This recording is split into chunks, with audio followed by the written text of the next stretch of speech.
El Mencho's daughters have caught the attention of the public after their father was taken out earlier, and there is shocking information found about them.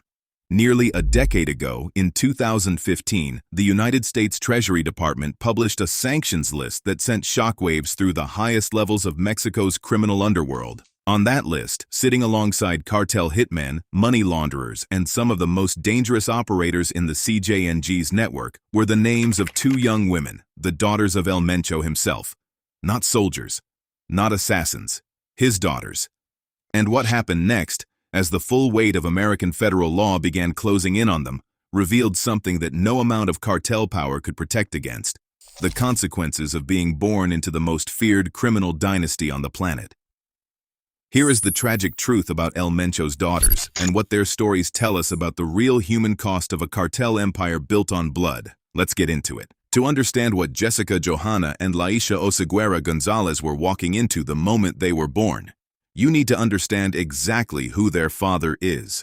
Because without that foundation, the gravity of everything that followed simply does not land the way it should. Nemesio Oseguera Cervantes, known to the world as El Mencho, is not just a drug lord. He is, according to the DEA, the most powerful and dangerous cartel boss currently operating anywhere in the Western Hemisphere. A $10 million bounty sits on his head. Interpol has issued a red notice for his arrest. The U.S. Treasury Department has sanctioned him, his organization, and nearly everyone connected to him, and as of 2024, he remains at large, a ghost who has somehow evaded one of the most extensive manhunts in modern law enforcement history. Born on July 17, 1966, in the state of Michoacán, El Mencho did not begin life with power. He came from a poor farming family, one of 7 siblings, raised in the kind of grinding rural poverty where the line between survival and crime blurs fast. By his teenage years, he was already moving in criminal circles, running errands and absorbing the mechanics of organized crime from the ground up. He eventually made his way to the United States, where he continued building his criminal network, until he was arrested and deported back to Mexico following a gang-related conviction in California. That deportation, rather than ending his ambitions, accelerated them dramatically. Back in Mexico, El Mencho embedded himself within the Sinaloa cartel's Jalisco faction, operating under the powerful Nacho Coronel and managing drug operations, finances, and enforcement across the states of Colima and Jalisco.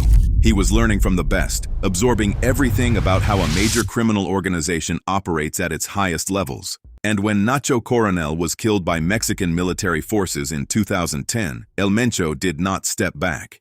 He seized the entire operation, renamed it the Cartel de Jalisco Nueva Generación, the CJNG, and began building it into something that would shock even the most battle-hardened law enforcement officials on both sides of the border. Within just a few years, the CJNG was executing rival cartel members by the dozens and dumping bodies on highways as messages.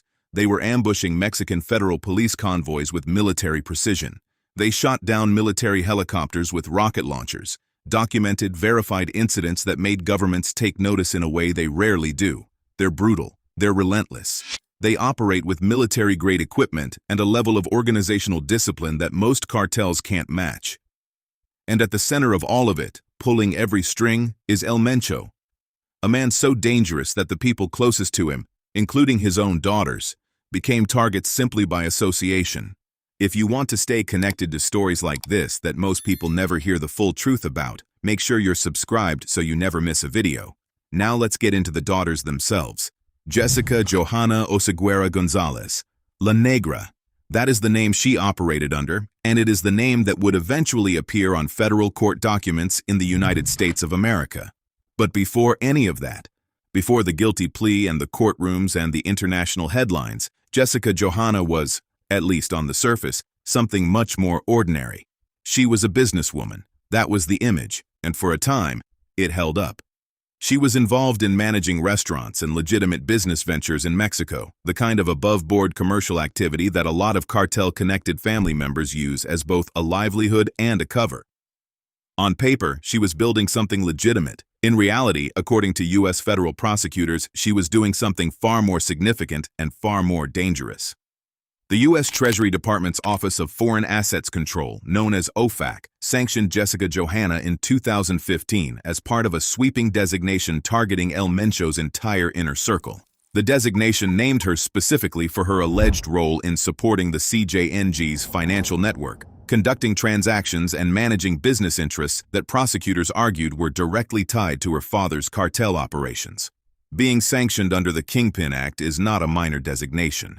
It is a legal declaration by the United States government that you are either a significant narcotics trafficker or someone who materially supports one. It freezes any U.S.-connected assets, prohibits Americans from doing business with you, and puts you firmly in the crosshairs of federal law enforcement. Now, comment below what you think about this, because here is where it gets genuinely complicated. Jessica Johanna was sanctioned for her financial role, not for ordering hits or running drug shipments. She was, by the government's own characterization, operating primarily in the business and financial sphere of the cartel's empire. And I want to know whether you think that distinction matters or whether involvement is involvement regardless of what form it takes. Because this is the kind of gray area that makes these stories so much more than simple good versus evil narratives. For several years after the 2015 sanctions, Jessica Johanna continued operating. The sanctions were significant, but they had not yet translated into criminal charges. That changed in 2019. U.S. federal prosecutors filed charges against her for violating the Foreign Narcotics Kingpin Designation Act, specifically for continuing to conduct financial transactions on behalf of entities and individuals that had been designated under the Kingpin Act, which in plain terms meant she was allegedly continuing to move money and manage business interests for her father's cartel despite being explicitly prohibited from doing so by U.S. law. And look, I want to take a moment here, because this is the part of the story where the human reality behind the headlines is impossible to ignore. Jessica Johanna Oseguera Gonzalez is El Mencho's daughter. She grew up with a father who was, by the time she was a young adult, one of the most hunted men alive. She grew up in Jalisco, CJNG territory, surrounded by the cartel's presence, its influence, its expectations. The idea that she could simply opt out, that she could look at her father's empire and say no thank you and walk away cleanly, assumes a kind of freedom and safety that almost certainly did not exist for her. I'm not saying that excuses the choices that were made. The guilty plea makes clear that choices were made. But the context matters, because these stories are about real people, and real people's lives are complicated in ways that federal indictments don't fully capture. In 2019, Jessica Johanna Oseguera Gonzalez pleaded guilty in U.S. federal court to one count of violating the Foreign Narcotics Kingpin Designation Act. She was sentenced to 3 years of probation. Not prison, probation. And that sentence, as you might imagine, sparked enormous debate. Some legal analysts pointed to the probation sentence as a likely indicator of cooperation with U.S. authorities. That in exchange for information about the CJNG's financial operations, its money laundering networks, its business fronts, she received a significantly reduced punishment. Others argued the sentence was simply inadequate given the gravity of what she had pleaded guilty to. The true details of any cooperation agreement, if one existed, have never been made fully public. What is public is this. A daughter of El Mencho stood in a U.S. federal courtroom, entered a guilty plea, and was sentenced. The man who built one of the most feared criminal organizations in the world could not stop it from happening. His $10 million bounty, his military-grade cartel, his reputation for unspeakable violence, none of it reached inside that courtroom. And whatever information may or may not have changed hands as part of that process, the symbolism of the moment was not lost on anyone watching. Now let's talk about Laisha. Laisha Oseguera Gonzalez is the less publicly documented of El Mencho's 2 daughters, and in many ways that makes her story even more striking, because what we know about her comes almost entirely from government designations rather than court proceedings or public statements. She was sanctioned by the U.S. Treasury Department's OFAC in 2015 in the same sweeping action that targeted her sister Jessica Johanna, her mother Rosalinda, her brother El Menchito, and several other members of El Mencho's inner network. The designation named her as part of the CJNG's financial support structure, allegedly involved in the same web of business operations and financial transactions that the U.S. government was working to dismantle.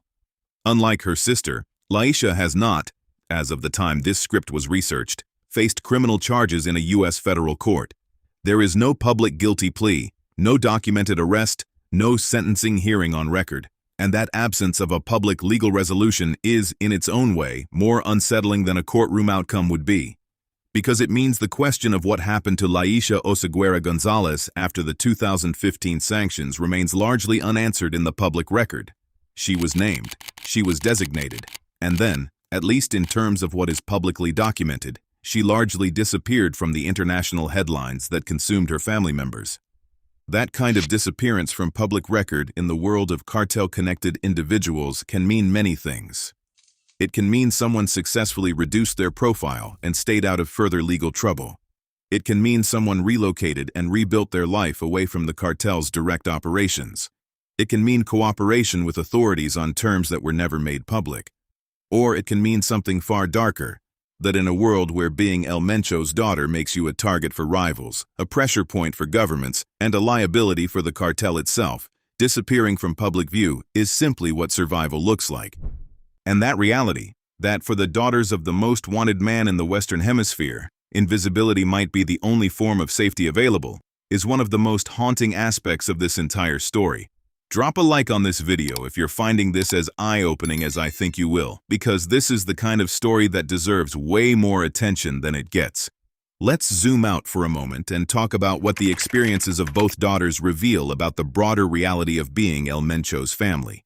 Because I think this is where the story becomes something more than just a crime narrative. The CJNG's power is built on a very specific kind of loyalty structure.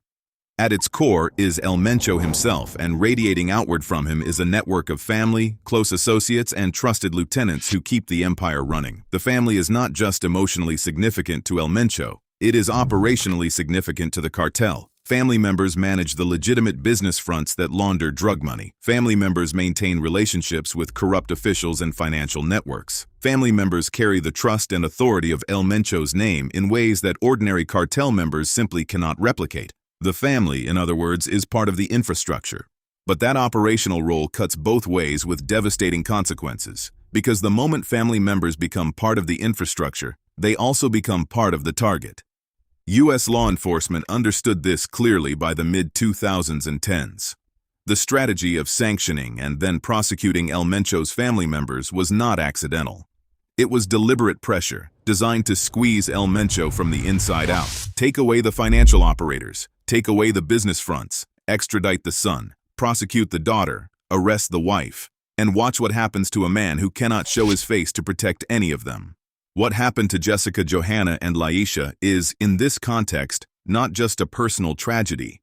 It is a law enforcement strategy playing out in real time against real human beings. And regardless of what roles they played in their father's empire, there is something genuinely heavy about the fact that they were born into a situation where this outcome was arguably inevitable from the start. The daughter of El Mencho was always going to be a target. That was decided before she ever made a single choice for herself.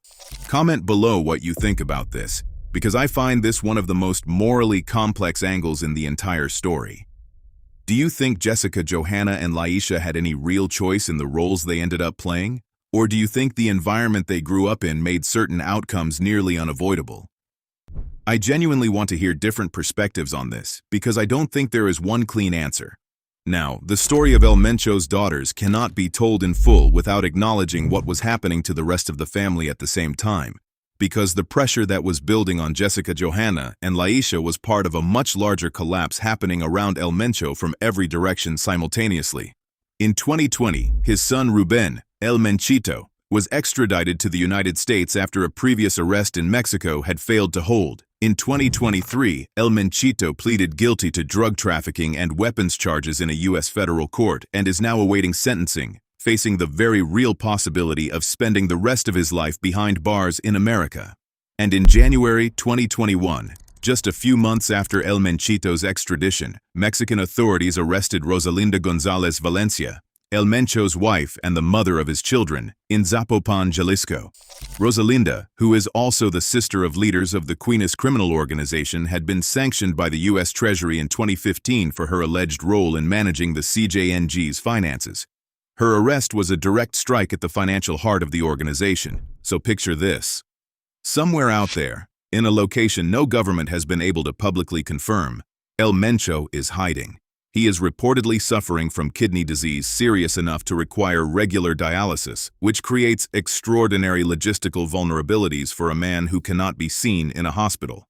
And as he manages whatever health challenges he is facing in whatever shadows he currently occupies, he is watching the following happen in real time. His daughter, Jessica Johanna, pleads guilty in a U.S. federal court. His daughter, Laisha, is sanctioned by the U.S. government. His son is extradited to America and pleads guilty to federal charges. His wife is arrested in their home state of Jalisco, and there is absolutely nothing he can do about any of it without exposing himself to immediate capture or assassination. That is not just a law enforcement success story. That is a profoundly human tragedy playing out at the highest level of the criminal world. A man who built an empire specifically to accumulate power, watching that power fail completely to protect the people closest to him. And for his daughter specifically, whatever you think of the choices that were made, whatever role you believe they played in the CJNG's operations, the reality is that their lives were shaped in enormous and irreversible ways by a man who chose to build something monstrous and then brought his family inside of it. Jessica Johanna's name is now permanently attached to a federal guilty plea in the United States. Laisha's name appears on Treasury Department sanctions lists that will follow her indefinitely. These are not things that fade. These are not consequences that a few years of distance will erase. They are permanent marks on two people whose most defining life circumstance was something they had no say in, who their father was. The broader story of the CJNG continues to unfold with no clear resolution in sight. The cartel remains one of the most powerful and dangerous criminal organizations in the world, despite everything that has happened to El Mencho's inner circle. Operations have continued, territory has been maintained, and in some areas expanded. The organizational structure has proven resilient enough to absorb the losses of key family members without collapsing, which raises the deeply uncomfortable question of what happens when El Mencho himself is finally gone, captured, killed, or simply unable to lead due to declining health. Does the CJNG fracture into competing factions the way so many cartels have before it? Does a successor step up with enough authority to hold the entire network together? Or does a power vacuum trigger the kind of internal war that historically turns entire regions of Mexico into open battlegrounds, with civilian communities caught in the crossfire paying the heaviest price? These are not hypothetical questions. They are the questions that Mexican and American law enforcement are actively trying to answer right now, because the day El Mencho is gone is a day that requires a prepared response. And somewhere in all of that uncertainty are two daughters. One with a federal guilty plea on her record, one with a Treasury sanctions designation attached to her name, navigating whatever their lives look like now in the aftermath of being El Mencho's daughters. The empire their father built consumed their identities, shaped their fates, and brought the full force of international law enforcement down on them before many people their age had figured out what they wanted to do with their lives. That is the tragic truth about El Mencho's daughters. Not a story of villains in a simple sense, not a story of innocent bystanders either. A story of two real people whose lives were irreversibly defined by the most dangerous decision their father ever made, deciding to build one of the most feared criminal empires in the history of the Western Hemisphere and bringing his family along for the ride. Click another video on your screen to watch more stories like this one.